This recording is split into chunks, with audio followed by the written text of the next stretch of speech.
So in my opinion, the first few kilograms of fat that you drop when losing weight are the most important, as it will give you some good momentum. On the scale, you see the first kilogram drop, then you see the second and then the third. And that gives you the motivation to keep on pushing, because you can see that the work you're putting in is paying off. But on the other hand, if you don't see the scales drop after a few weeks or a few months, then it can be demoralizing. You can get demotivated and you may even end up quitting because you don't see any changes. If you're in this situation, then I'm going to share with you 6 simple steps that you need to start doing to kickstart your weight loss journey and lose the first 10 kg of fat. So let's get into it.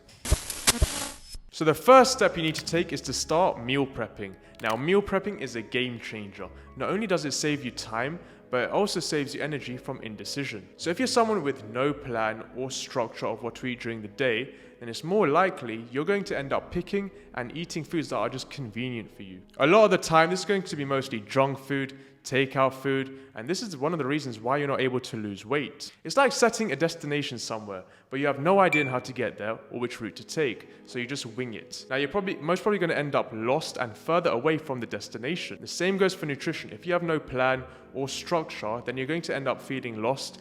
Eat what you feel like eating on the day, most likely foods that have no nutritional value and foods that are not going to help you towards your goal. So guys, put a proper nutrition plan in place and start meal prepping your foods.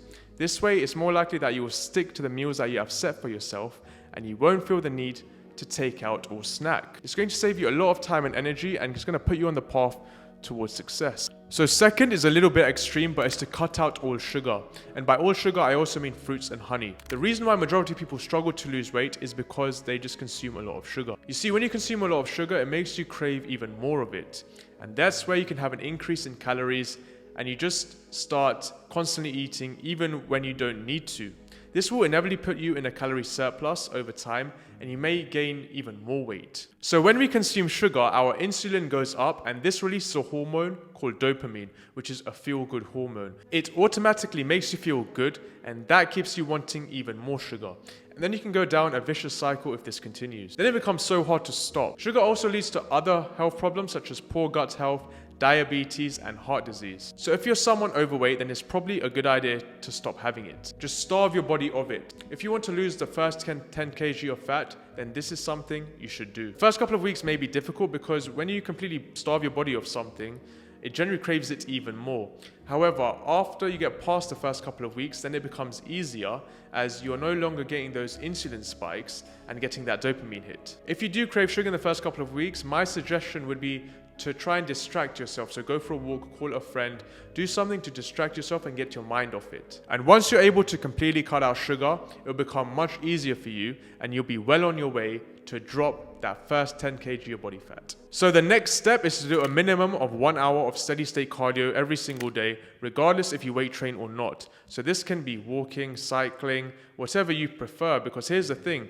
Weight training doesn't actually burn as many calories as you think. Steady state cardio for 1 hour burns a hell of a lot more calories than doing a 1 hour lifting session. Remember, losing weight is calories in versus calories out. So you want to increase your calorie expenditure. And by doing that, you just need to move more.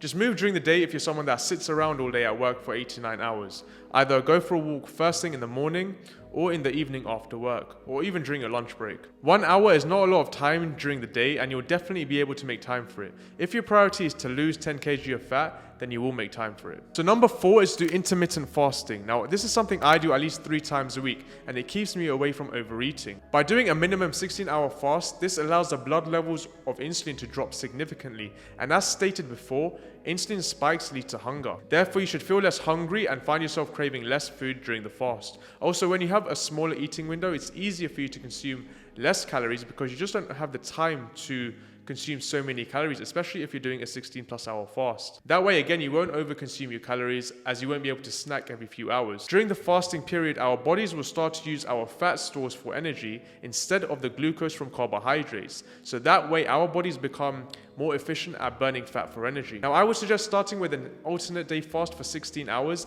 as this is the minimum time required to gain the best results. And if you start becoming comfortable with that, then increase to 18 hours. So 5th is to quit drinking alcohol for the next few months. Alcohol is poison to your body. There are literally 0 benefits to drinking alcohol. Alcohol inhibits both muscle gain and fat loss. So if you're someone that drinks regularly, say every single week, then you do risk reducing your muscle protein synthesis and your own testosterone levels. In this study, after 4 to 8 drinks, testosterone levels reduced by 18 to 40%.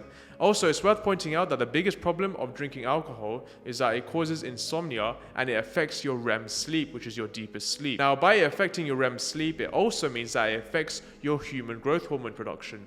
And this is used to build and repair muscle tissue. So if you drink often, then this can really hinder muscle growth and therefore slowing down your metabolism, and so your body will be less efficient at burning calories. Now, moving on to how it's detrimental to fat loss. So when you consume alcohol, your body uses its energy to remove the waste instead of using its energy for other chemical reactions like burning fat. Alcohol also leads to greater hunger and can keep you feeling less satiated, meaning that you will crave more salty and greasy foods, which is why you may find after a night out you crave pizzas, McDonald's, and generally you would end up eating them because you're not fully in control of your senses and emotions, and therefore increasing your calorie intake and leading to even more weight gain. Guys, alcohol is terrible for fat loss and you need to avoid it if you're stuck and you want to lose body fat. So the final step is you need to get proper sleep at night. Sleep deprivation can make you expend less energy during the day, and it can also make you feel hungrier during the day, meaning that it's going to be more likely you end up snacking and eating just for the sake of eating. So leptin and ghrelin are 2 hunger hormones that are affected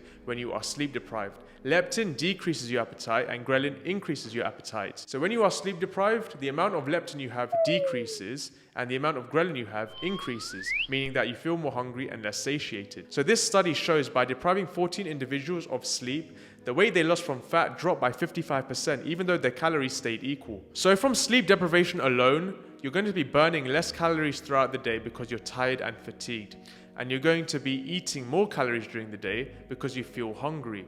And therefore, calories in will increase and calories out will decrease, leading to even more weight gain and pushing you further away from your goal. Guys, if you're trying to lose body fat, then start implementing all of these things and you'll see how quick and how easy it is for you to lose fat within the next few weeks. If you enjoyed the video and found it helpful, then smash the like button. If you're new to the channel, then hit that subscribe button and turn on the bell notifications, because I'm going to be releasing 2 new videos every single week just like this and you don't want to miss them.